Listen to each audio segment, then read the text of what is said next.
Hello students, from today we are going to start a new course for class 10th students, crash course of mathematics.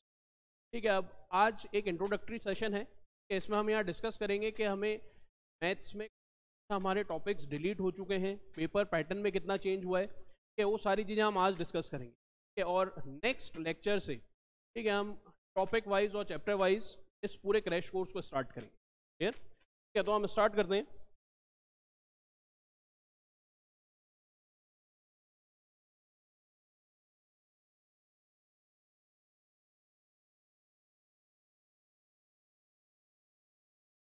Mathematics, अब CBSE में mathematics को दो parts में divide कर दिया। ठीक है, स्टैंडर्ड एंड बेसिक।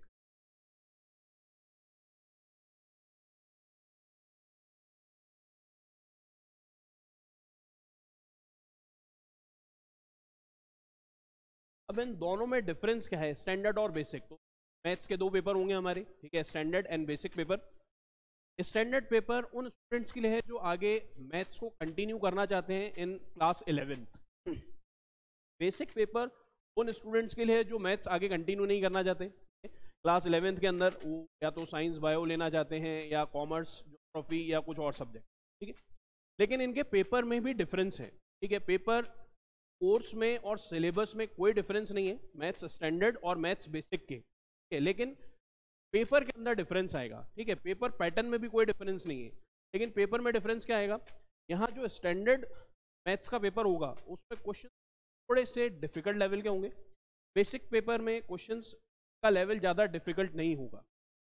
इसको अभी हम और डिस्कस करते हैं। सीबीएसई ने जो ब्लूप्रिंट प्रोवाइड किया है उसके बेसिस पे।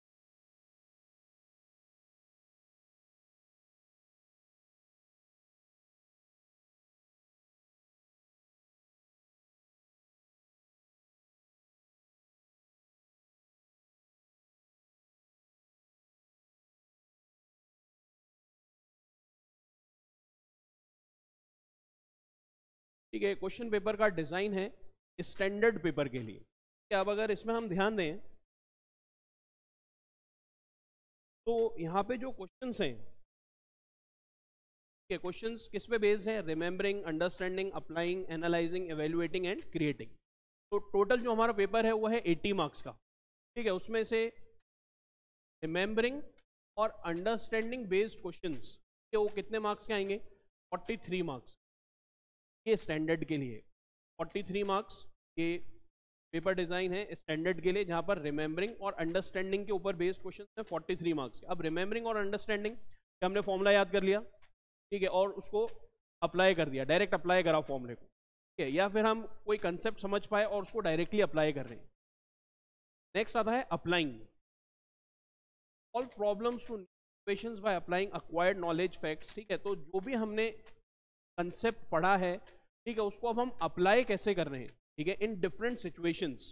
तो यहाँ पे वर्ड प्रॉब्लम्स भी हो सकती हैं, ठीक है, ट्रिग्नोमेट्री की आइडेंटिटीज भी हो सकती हैं। तो ये एप्लीकेशन पार्ट है और इसका वेटेज है 19 मार्क्स। ठीक है, नेक्स्ट है एनालाइजिंग, इवेल्युएटिंग एंड क्रिएटिंग। ये है 18 मार्क्स। ठीक है, अब एनालाइजिंग, इवेल्युएटिंग और क्रिएटिंग। ठीक है, अच्छा, अब रिमेंबरिंग और अंडरस्टैंडिंग में एक सबसे इंपॉर्टेंट चीज है इस बार के पेपर में, केस स्टडीज। कि वहां पर सबसे ज्यादा क्वेश्चंस इसी में से पूछे जाएंगे कि हम कितना सीखा है और कितना हम उसको अप्लाई कर पा रहे हैं। Case study based question maximum इसी में से आएंगे, इसी पार्ट में होंगे। ठीक है, analysing, evaluating, present and defined options by making judgement about information, validity of ideas, quality of work etcetera, in creating. तो अब ये है स्टैंडर्ड के लिए। अच्छा, इसके बाद ये पेपर तो है 80 मार्क्स का। इंटरनल असेसमेंट के पेन पेपर टेस्ट, पोर्टफोलियो और प्रैक्टिकल लैब एक्टिविटीज के 10, 5 और 5 मार्क्स के हैं। टोटल 20 मार्क्स हैं। ये स्कूल देगा ये 20 मार्क्स नीचे वाले। ठीक है, और बोर्ड का पेपर होगा हमारा 80 मार्क्स। ये पेपर पैटर्न है स्टैंडर्ड के लिए। नेक्स्ट आते हैं हम बेसिक।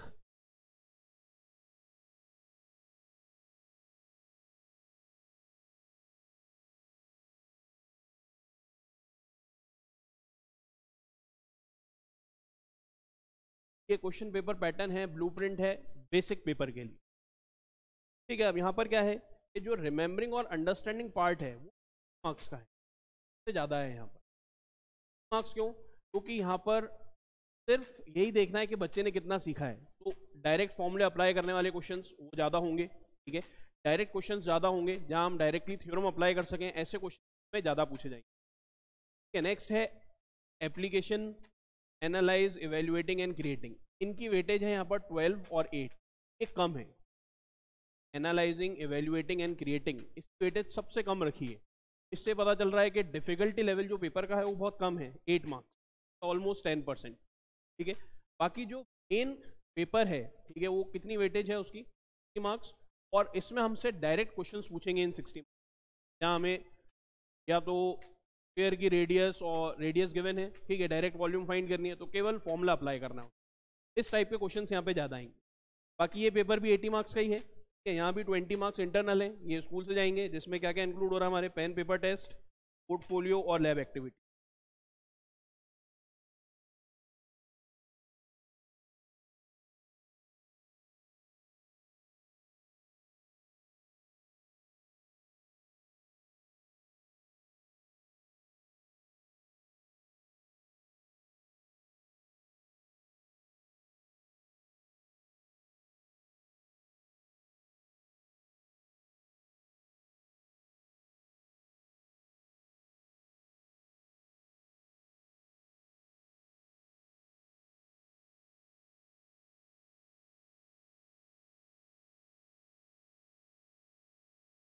अब अगर हम इन दोनों एक साथ देखें, mathematics question paper design standard and basic, तो यहाँ ज़्यादा डिफरेंस किस चीज़ में है? यहाँ पे 43 मार्क्स हैं डायरेक्ट क्वेश्चन, यहाँ पर है 60 मार्क्स।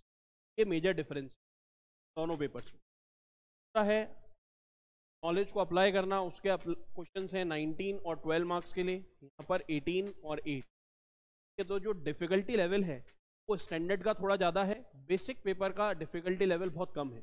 अब डिफ़िकल्टी लेवल ऐसा भी नहीं है कि ये बहुत डिफ़िकल्ट पेपर होगा, ठीक है, और सॉल्व भी नहीं होगा, ऐसा नहीं है, लेकिन यहाँ कुछ क्वेश्चन ऐसे होंगे जो इनडायरेक्टली भी अब पूछे जा सकते हैं, ठीक है, जबकि यहाँ इस टाइप के क्वेश्चंस बहुत कम होंगे जो इनडायरेक्टली पूछे जाएंगे हमसे।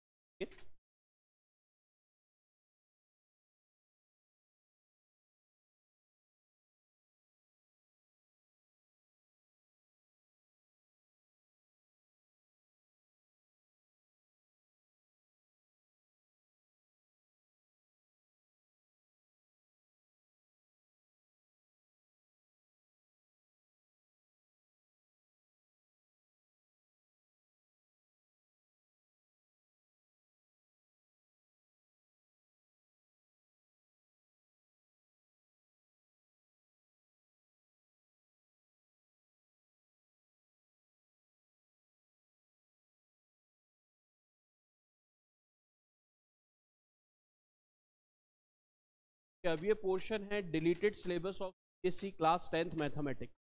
ख्याल में शायद ये क्लियरली विजिबल नहीं होगा, लेकिन हमें इसके बारे में ज़्यादा डिस्कशन नहीं करना है कि जैसे हम चैप्टर स्टार्ट करेंगे, ठीक है, तो उससे पहले मैं ज़रूर बताऊंगा कि यहाँ से कौन कौन से टॉपिक्स डिलीट हो गए हैं। एक्सरसाइज वाइज भी बताऊंगा कि कौन सी एक्सरसाइजेज डिलीट हो चुकी, कौन से टॉपिक्स डिलीट हो गए हैं, और कौन से टॉपिक्स हमें करने हैं, और वो किस में से कितने मार्क्स के क्वेश्चन आएंगे। तो इसको अभी हमें ज़्यादा कंसिडर नहीं करना है, क्योंकि हम ऑलरेडी जो हमारा कोर्स चलेगा उसके अकॉर्डिंग हम हर चैप्टर से पहले इस चीज़ को जरूर डिस्कस करें, ठीक है। लेकिन फिर भी थोड़ा सा एक आइडिया देने के लिए मैं बता देता हूँ। जैसे फर्स्ट चैप्टर है हमारा रियल नंबर्स, उसमें से यूक्लिड डिवीजन लेमा, ठीक है। सेकेंड चैप्टर पॉलिनोमियल्स में से लॉन्ग डिवीजन मेथड, ठीक है, जो डिवीजन एल्गोरिथम था वो डिलीट हो चुका है। नेक्स्ट है पेयर ऑफ लीनियर इक्वेशंस, इसमें क्रॉस मल्टीप्लिकेशन मेथड, इसको डिलीट कर दिया है। क्वाड्रेटिक इक्वेशंस, यहाँ पर क्वाड्रेटिक इक्वेशंस में जो सबसे ज़्यादा क्वेश्चंस आते थे वो सिचुएशनल प्रॉब्लम्स के थे, वर्ड प्रॉब्लम्स के, ठीक है, तो अब वो वर्ड प्रॉब्लम्स के क्वेश्चंस नहीं आएंगे। नेक्स्ट इज अर्थमेटिक प्रोग्रेशन, ठीक है, sum of n terms of an AP, इसके ऊपर बेस्ड जो एप्लीकेशन क्वेश्चंस थे, ठीक है, इस एप्लीकेशंस हैं sum of n terms of an AP की, जो अगर हमें ध्यान हो तो इस चैप्टर के लास्ट में या ऑप्शनल एक्सरसाइज में गिवन है वो क्वेश्चन, तो वो वाला टॉपिक इसमें से डिलीट हो गया। नेक्स्ट इज कोऑर्डिनेट ज्योमेट्री, यहाँ से एरिया ऑफ ट्राइंगल, तो यहाँ पे अब दो ही चीज़ें बची हैं हमारे पास, फॉर्मूला एंड डिस्टेंस फॉर्मूला।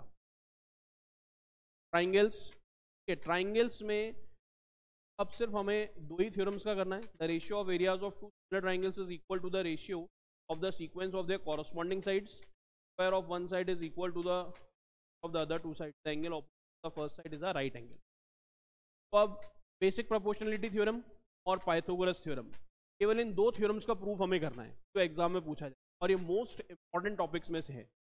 एक थ्योरम एग्जाम में जरूर पूछी जाएगी हमसे, तो ये एक इंपॉर्टेंट क्वेश्चन हो जाता है।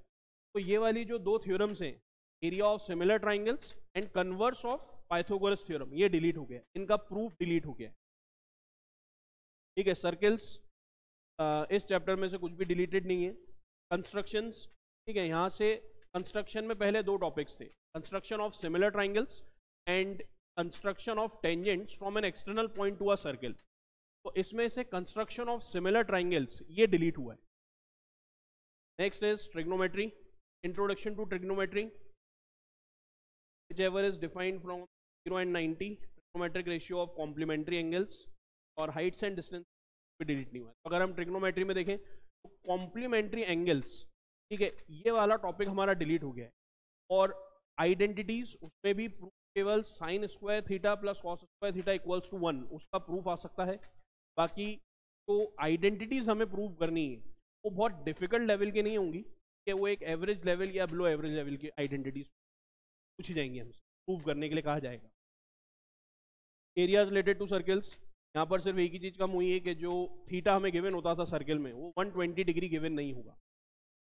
और सरफेस एरियाज एंड वॉल्यूम्स, इसमें से last topic sum of a cone, ये डिलीट हुआ है। Statistics, step deviation method and cumulative frequency graph, ये दो चीजें कम हो गई हैं। और प्रोबेबिलिटी, इसमें कुछ भी डिलीट नहीं हुआ। ठीक है, तो अभी हमें इसमें ज़्यादा डिटेल में जाने की ज़रूरत नहीं है, कि जैसा मैंने अभी पहले भी कहा था, अभी भी कह रहा हूँ कि ये जो भी डिलीटेड कोर्स है, ठीक है, या सीबीएसई के सिलेबस में हमें क्या दे रखा है, ठीक है, वो हम एक्चुअली चैप्टर वाइज डिस्कस करेंगे तो हमें ज़्यादा अच्छे से चीज़ें समझ में आएंगी। ठीक है, जैसे अगर हम कल से रियल नंबर्स स्टार्ट कर रहे हैं, उससे पहले अगर हम डिस्कस करेंगे कि हमें ये टॉपिक्स पढ़ने हैं और ये टॉपिक्स डिलीट हो गए हैं, ये हम नहीं पढ़ेंगे, तो वो हमें चीज़ें ज़्यादा ध्यान रहेंगी। ठीक है, तो पूरे कोर्स के टाइम में हम ऐसे ही हर एक चैप्टर से पहले सारी चीज़ें डिस्कस, ठीक है।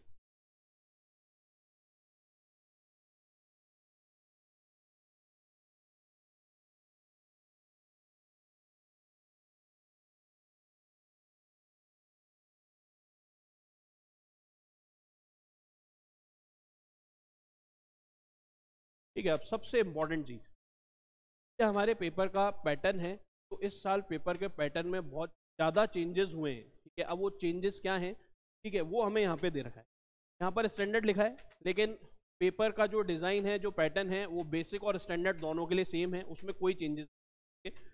तो अगर बेसिक के जिन स्टूडेंट्स ने बेसिक भी ऑप्ट किया है, तो ये पेपर का डिज़ाइन उनके लिए सेम ही रहेगा, पेपर पैटर्न सेम ही रहेगा। ठीक है, क्वेश्चंस का डिफिकल्टी लेवल कम ज़्यादा है स्टैंडर्ड और बेसिक में, बाकी पेपर का डिज़ाइन, पेपर का पैटर्न वो बिल्कुल सेम है। ठीक है, अब यहाँ पर, ठीक है, मैं लास्ट ईयर की बात तो नहीं करूंगा कि लास्ट ईयर पेपर कैसा आता था, क्या आता था, हम उससे कंपेयर नहीं करेंगे। हम केवल अभी इस बात पर ध्यान देंगे कि इस साल हमारे लिए क्या आएगा। ठीक है, तो सबसे पहली चीज़ है यहाँ पर टाइम 3 आवर्स है, मैक्सिमम मार्क्स 80। ये तो शायद सबको ही पता, लेकिन इस बार पेपर को किस में डिवाइड किया है, इस बार क्वेश्चन पेपर को दो पार्ट्स में डिवाइड किया, पार्ट ए और पार्ट बी में। This question paper contains two parts A and B. Both part A and B have internal choice. Internal choices दोनों parts में है, part A में भी और part B में भी। ठीक है, अब part A के अंदर क्या है, ठीक है, सबसे पहले हम डिस्कस करते हैं part A. It consists of 3 sections, 1 and 2. Section 1, इसमें 2 sections हैं। टोटल अगर हम ओवरऑल देखें तो पेपर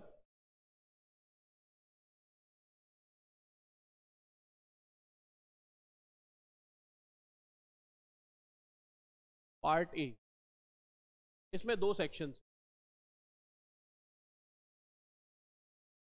सेक्शन 1। अब सेक्शन 1, इस सेक्शन 1 के अंदर हमारे नंबर ऑफ क्वेश्चन कितने होंगे, सेक्शन 1 है 16 क्वेश्चन ऑफ 1 मार्क की। नंबर ऑफ क्वेश्चंस,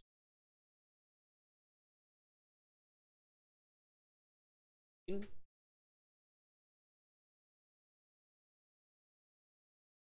1 मार्क की। ये हम सेक्शन 1 की बात कर रहे हैं। सेक्शन 1 में कितने क्वेश्चन आएंगे हमारे पास? 16 क्वेश्चंस होंगे और हर एक क्वेश्चन 1 मार्क ईच का होगा। तो यहाँ पर क्वेश्चंस बहुत लेंदी नहीं होंगे, ये शॉर्ट आंसर टाइप क्वेश्चंस होंगे, very short answer type question, ठीक है, जहाँ हम या तो 1 वर्ड में आंसर कर पाएंगे, ठीक है, या हमसे कोई थ्योरम का स्टेटमेंट पूछ लेंगे, या फिर हम डायरेक्ट फॉर्मूला अप्लाई करके 2 स्टेप में आंसर निकाल, ठीक है। तो इस टाइप के कुछ क्वेश्चंस होंगे सेक्शन 1 के अंदर। सेक्शन 2,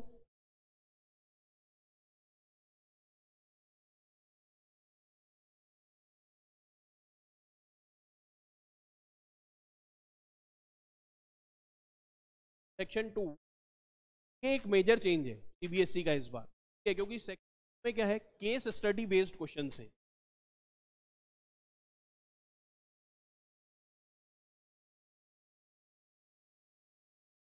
अब कितनी केस स्टडीज आएंगी, उसमें कितने क्वेश्चंस होंगे, ठीक है, वो भी हम देख लेते हैं।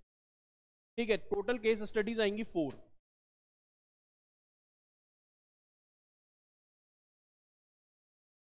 केस स्टडीज कितनी होंगी?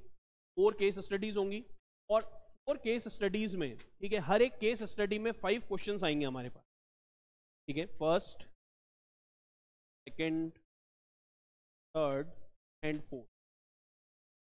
फर्स्ट में 5 क्वेश्चंस,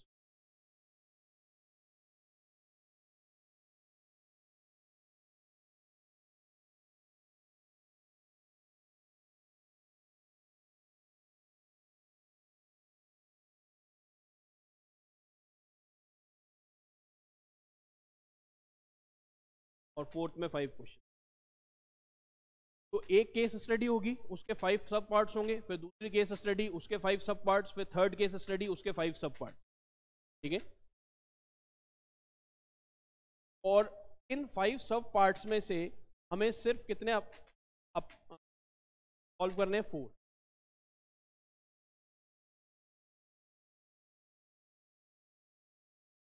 हम ऐसा कह सकते हैं कि एक केस स्टडी ली हमने, फर्स्ट केस स्टडी, उसमें 5 क्वेश्चन, उन 5 में से हमें कोई से भी 4 करने, ठीक है, तो ये हमारे पास चॉइस होगी, 5 में से केवल 4 ऑप्शन क्वेश्चन को सॉल्व करना है, बाकी एक क्वेश्चन हम छोड़ सकते हैं, वो हमारे लिए चॉइस के लिए। ऐसा चारों केस स्टडीज में है। अच्छा, ऐसे ही सेक्शन 1 में 6 क्वेश्चन हैं, लेकिन वहाँ पर 5 क्वेश्चन में हमें इंटरनल चॉइस मिलेगी, ठीक है। वो 5 क्वेश्चन कौन से होंगे ऐसा कुछ फिक्स नहीं है, लेकिन जो 16 क्वेश्चन हैं उनमें से 5 क्वेश्चंस में तो हमें मिनिमम चॉइस मिलेगी ही मिलेगी। तो केस स्टडी में भी हमारे पास चॉइसेस हैं, 5 क्वेश्चंस होंगे पर केस स्टडी, और उन 5 में से हमें कोई से भी 4 ऑप्ट करने हैं। 4 केस स्टडीज हो गई, 4 क्वेश्चंस ऑप्ट करने हैं, तो सेक्शन में भी कितने क्वेश्चन हो गए? 16 क्वेश्चंस हो गए, ठीक है।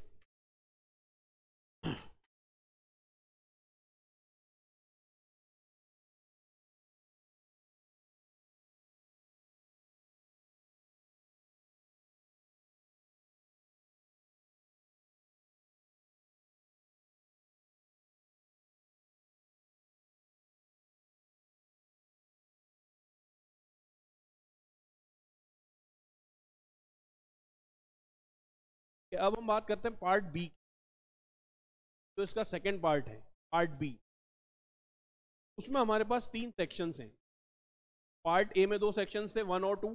पार्ट बी में हमारे पास 3 सेक्शंस हैं, 4 एंड 5, ठीक है। अब 3, 4 और 5 ये नॉर्मली वही सेक्शंस हैं जैसा हमारे लास्ट ईयर पेपर में आता था, ठीक है? यहाँ पे हमसे क्वेश्चन ही पूछेंगे। Section 3,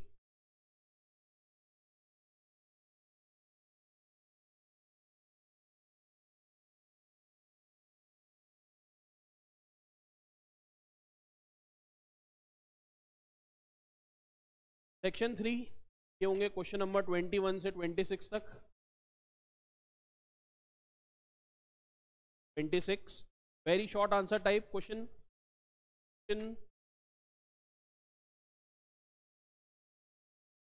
of 2 marks. 21 से 26 तक है क्वेश्चन हमारे हैं 2 मार्क्स ईच के, मतलब इस पूरे सेक्शन की वेटेज है हमारे 12 मार्क्स की, ठीक है। और इसमें भी इन 6 क्वेश्चंस में से भी के 2 क्वेश्चंस में हमें चॉइस जरूर मिलेगी, ठीक है। 6 क्वेश्चन है, 4 तो हमें अटेम्प्ट करने ही है, बाकी 2 क्वेश्चन जो होंगे उसमें चॉइस होगी, अटेम्प्ट वो भी करने, लेकिन उन 2 क्वेश्चंस में हमारे पास चॉइस होगी। तो ये वाला सेक्शन टोटल कितने मार्क्स का है हमारा?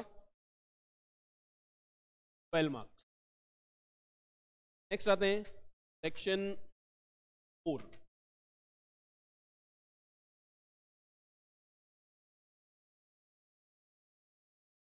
सेक्शन 4 पर 27 पर 33, ये है short answer type question and each carry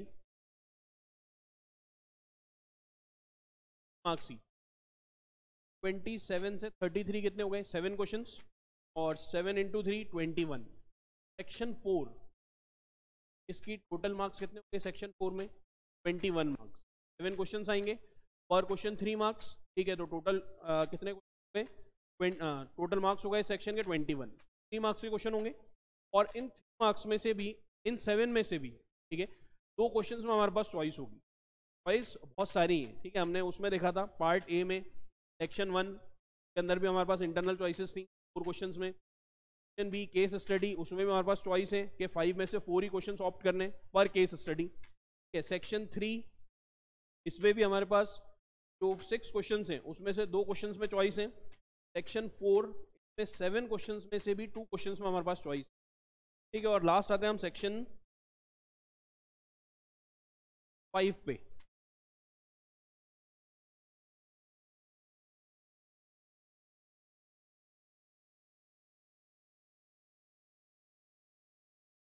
section 5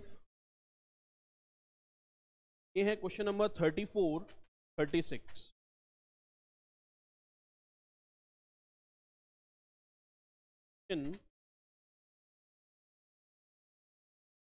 carry 5 marks. अब 4 मार्क्स के क्वेश्चन नहीं आते। लास्ट ईयर तक हमारे 4 मार्क्स के क्वेश्चन आते थे जिनको हम लॉन्ग आंसर टाइप क्वेश्चन, ठीक है। इस बार टाइप के क्वेश्चंस बीएससी ने रिड्यूस कर दिए, लॉन्ग आंसर टाइप क्वेश्चन, ठीक है। अब 34 टू 36 केवल 3 क्वेश्चन है जो लॉन्ग आंसर टाइप क्वेश्चन है, ठीक है। और वो कितने मार्क्स के हैं? 5 मार्क्स ईच, ठीक है। तो कितने हो गए? ये सेक्शन हो गया 15 मार्क्स। अब इन क्वेश्चंस में से भी एक क्वेश्चन हमें चॉइस मिलेगी, ठीक है। तो जितने सेक्शंस हैं, 5 सेक्शन है, तो पांचों सेक्शन है हमारे पास, ठीक है। लेकिन जो भी चॉइस आएगी उसमें एक बात ध्यान रखना, जब भी बोर्ड में चॉइस आती है वो ऐसे नहीं आती कि एक क्वेश्चन लीनियर इक्वेशन में से पूछ लिया, एक क्वेश्चन क्वाड्रेटिक इक्वेशन में से, ऐसा नहीं होता, ठीक है। दोनों क्वेश्चंस क्वाड्रेटिक के ही होंगे, लेकिन दोनों डिफरेंट टॉपिक से होंगे, ठीक है। तो अगर हम एक टॉपिक पढ़ गए हैं दूसरा नहीं पढ़ गए हैं, या एक टॉपिक के क्वेश्चन वाला हमें आता है दूसरा नहीं आता, या एक बहुत अच्छे से आता है दूसरा पे हम कॉन्फिडेंट नहीं है, ठीक है, तो हम उसके लिए हमें चॉइस मिलती है। हमेशा ध्यान रखना चॉइसेस 2 डिफरेंट चैप्टर्स में से नहीं आएंगी। अगर हमें एक क्वेश्चन चॉइस गिवन है तो सेम चैप्टर के 2 डिफरेंट टॉपिक्स में से क्वेश्चन, ठीक है।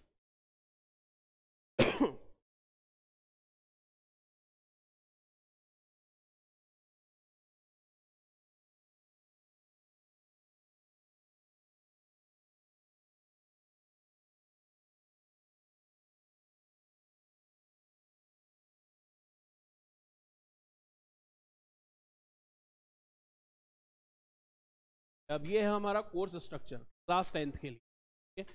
इसको कितने पार्ट्स में डिवाइड किया है? 7 पार्ट्स में डिवाइड किया है, और उनकी वेटेज भी हमें गिवन है। अब यहाँ पे चैप्टर नंबर नहीं गिवन है जैसे हमें एनसीईआरटी में गिवन थे, तो वो मैं थोड़ी यहाँ पर अभी लिख देता हूँ, तो उससे क्लियर हो जाएगा कि कौन से चैप्टर्स किस टॉपिक से रिलेटेड, ठीक है। नंबर सिस्टम, यहाँ पर सिर्फ एक ही चैप्टर आ रहा है, चैप्टर 1, ठीक है। चैप्टर 1 रियल नंबर्स, ठीक है, उसमें से ही सिर्फ हमसे क्वेश्चन चैप्टर 1, और इसकी वेटेज कितनी है? 6 मार्क्स। चैप्टर 1 में से जो मैक्सिमम क्वेश्चन आ सकते हैं वो 6 मार्क्स के आ सकते हैं, ठीक है। नेक्स्ट आते हैं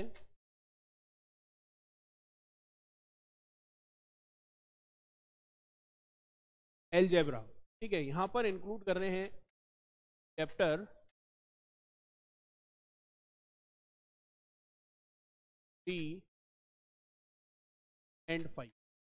अब चैप्टर 2, 3, 4, 5 कौन से? चैप्टर 2 है polynomials, chapter 3 pair of linear equations in 2 variables, chapter 4 quadratic equation और चैप्टर 5 अर्थमेटिक प्रोग्रेशन। ये सारे चैप्टर्स किस में इंक्लूड हो रहे हैं? अलजेब्रा। और इन चारों चैप्टर्स की मिलाकर के वेटेज, ठीक है, वो कितनी है? 20 मार्क्स। अब जरूरी नहीं है कि 4 मार्क्स के 5 मार्क्स के सारे चैप्टर्स हैं, ठीक है, 5 मार्क्स चैप्टर के लिए है, ऐसा नहीं है। इनकी वेटेज डिफरेंट हो सकती है, ठीक है। वो भी जब हम चैप्टर्स स्टार्ट करेंगे तब हम देखेंगे कि किस चैप्टर की वेटेज कितनी। इस 20 मार्क्स को भी हम सब पार्ट्स में डिवाइड करेंगे 2, 4, 5 के लिए। अब 20 मार्क्स में से चैप्टर 2 में से कितने मार्क्स के क्वेश्चन आएंगे, तो हम चैप्टर जब स्टार्ट करेंगे तब हम उसको डिस्कस करेंगे, ठीक है। नेक्स्ट कोऑर्डिनेट ज्योमेट्री चैप्टर है, चैप्टर 7, और इसकी वेटेज है 6 मार्क्स, ठीक है। ज्योमेट्री, अब ज्योमेट्री में भी कुछ चैप्टर्स इंक्लूड हो रहे हैं, जैसे चैप्टर 6, चैप्टर 10 एंड चैप्टर 11, ठीक है। चैप्टर 6 ट्राइंगल्स, चैप्टर 10 सर्कल्स और चैप्टर 11 कंस्ट्रक्शन, ये ज्योमेट्री में इंक्लूड हो। और इन तीनों चैप्टर्स की वेटेज ये मिला के कितनी है? 15 मार्क्स, ठीक है। वो वापस से वही सेम है, क्योंकि इक्वल वेटेजेस नहीं है कि ट्राइंगल्स 5 मार्क्स का है, चैप्टर 10 और 11 सर्कल्स और कंस्ट्रक्शन भी 5 मार्क्स के हैं, ऐसा नहीं है, ठीक है। किसी की वेटेज ज़्यादा है, किसी की कम है। जैसे ट्राइंगल्स की वेटेज ज़्यादा है, ठीक है, कंस्ट्रक्शन की और सर्कल्स की वेटेज थोड़ी कम है। ट्राइंगल्स के क्वेश्चन ज़्यादा पूछे जाएंगे, लेकिन कितने क्वेश्चंस होंगे, कितने मार्क्स के होंगे, ये वापस सेम जब हम चैप्टर डिस्कस करेंगे तो उसके स्टार्टिंग में हम इन चीज़ों को। ट्रिग्नोमेट्री, ट्रिग्नोमेट्री यहाँ पर चैप्टर 8 एंड 9 दो chapters include. Introduction to trigonometry में हम 2 टॉपिक्स करते हैं, ठीक है। एक तो ट्रिग्नोमेट्रिक रेशियोज और दूसरा ट्रिग्नोमेट्रिक आइडेंटिटीज, ठीक है। जबकि कॉम्प्लीमेंट्री एंगल्स हमारे कोर्स में से डिलीट हो चुका है। और चैप्टर 9 ये है एप्लीकेशंस ऑफ ट्रिग्नोमेट्री या फिर हाइट्स एंड डिस्टेंस, ठीक है। जबकि ट्रिग्नोमेट्री की टोटल वेटेज ये है 12 मार्क्स। नेक्स्ट इज मेंसुरेशन, इसमें इंक्लूड हो रहे हैं चैप्टर 12 एंड 13। चैप्टर 12 है एरियाज रिलेटेड टू सर्कल्स और चैप्टर 13 है सरफेस एरियाज एंड वॉल्यूम। और इन दोनों चैप्टर्स की वेटेज कितनी है? मार्क्स, ठीक है। ऐसा नहीं है कि 5 मार्क्स के क्वेश्चन चैप्टर 12 में से आएंगे और 5 मार्क्स के 13 में से आएंगे, हाँ भी थोड़ा डिफरेंस होगा, ठीक है। किसी एक चैप्टर में से ज़्यादा मार्क्स के क्वेश्चन आएंगे, किसी में से कम आएंगे, लेकिन दोनों में टोटल मिलाकर के 10 मार्क्स के question. Statistics and probability chapter 14 and 15, ये टोटल मिलाकर के हैं 11 मार्क्स, ये दोनों चैप्टर। तो अब अगर हमें मैथ्स डिफिकल्ट लग रही है, ठीक है, हमें लग रहा है कि नंबर आ जाने चाहिए आसानी से, तो पूरा कोर्स पढ़ने के बजाय हमें सेलेक्टेड कोर्स पढ़ना चाहिए, ठीक है, ऐसा मेरा मानना है, ठीक है। तो हमें क्या करना चाहिए? स्टैटिस्टिक्स एंड प्रोबेबिलिटी, ये टॉपिक्स थोड़ी इजी हैं, ठीक है। 11 मार्क्स यहाँ से आ सकते हैं। First system marks, coordinate geometry marks, ठीक है। ज्योमेट्री में भी अगर हम ट्राइंगल्स छोड़ दें, 10 और 11 चैप्टर कंस्ट्रक्शन और सर्कल्स ये थोड़े इजी चैप्टर्स हैं, तो इन पे हमें ज़्यादा फोकस करना चाहिए। चैप्टर 12 और 13 बेसिकली वैसे तो फॉर्मूले से रिलेटेड हैं, अगर हमें फॉर्मूले याद हैं तो ये क्वेश्चन सॉल्व हो सकते हैं। ज़्यादा फोकस हमारा इन चैप्टर्स पे रहना चाहिए। मैं ऐसा नहीं कह रहा बाकी कोर्स छोड़ दो, वो पढ़ना ही नहीं है हमें। मैं कह रहा हूँ कि अगर हमें प्रॉब्लम है मैथ्स में पढ़ने में, तो हमें ज़्यादा फोकस इन चैप्टर्स पर रखना चाहिए। सारे चैप्टर्स मिलाकर के क्वेश्चन पेपर बनेगा। ज़्यादा फोकस इन चैप्टर्स पर रखेंगे, ये थोड़े इजी चैप्टर्स हैं, डायरेक्ट फॉर्मूला अप्लाई करके आंसर आ जाता है, ठीक है, ज़्यादा सोचना नहीं पड़ता इसके अंदर। अगर इन चैप्टर्स पे हम ज़्यादा फोकस रखेंगे तो मार्क्स ज़्यादा स्कोर कर पाएंगे, ठीक है। लेकिन ये अगर हम ट्रिग्नोमेट्री, ट्राइंगल्स और ऐसे टॉपिक्स देखेंगे जो ज़्यादा डिफिकल्ट हैं, ठीक है, जहाँ पर एप्लीकेशन पावर ज़्यादा रिक्वायर्ड है, थोड़ा सा डिफिकल्ट हो जाएगा हमारे लिए, ठीक है। तो पढ़ना सब कुछ है, ठीक है, हम भी हमारे कोर्स में सारे चैप्टर्स पढ़ेंगे, जो भी 15 चैप्टर्स हैं वो सारे कवर करेंगे। तो पढ़ना हमें सब कुछ है, ठीक है, लेकिन फोकस ज़्यादा किस पे करना है? तो मैंने टॉपिक्स बताए उनके ऊपर, तो क्योंकि ये स्कोरिंग टॉपिक्स हैं, इनमें से हम ज़्यादा स्कोर कर पाएंगे मार्क्स को, क्योंकि क्वेश्चंस इजी बनते हैं, टॉपिक्स भी इजी, ठीक है।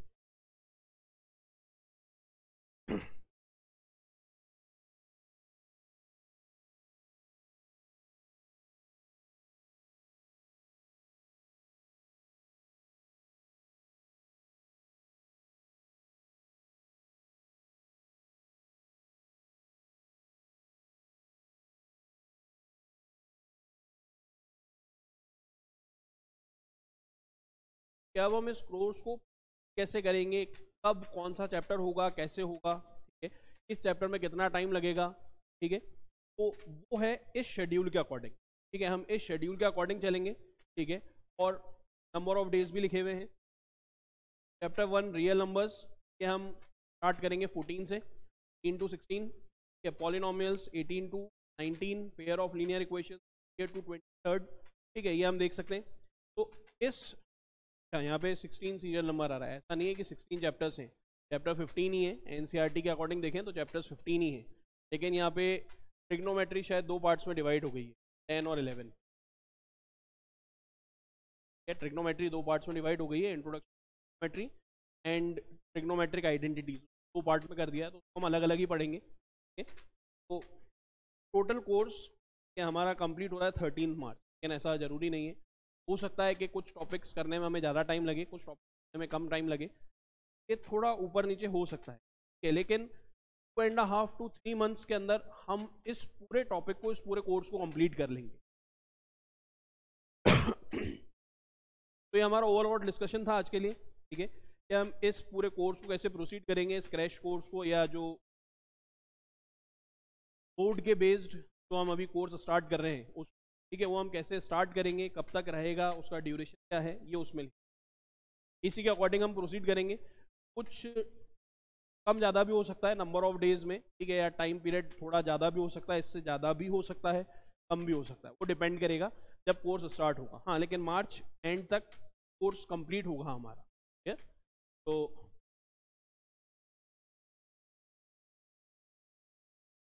ठीक है, तो ये था हमारा बेसिक इंट्रोडक्शन इस पूरे कोर्स के लिए, मैथमेटिक्स के regarding. Thank you all of you.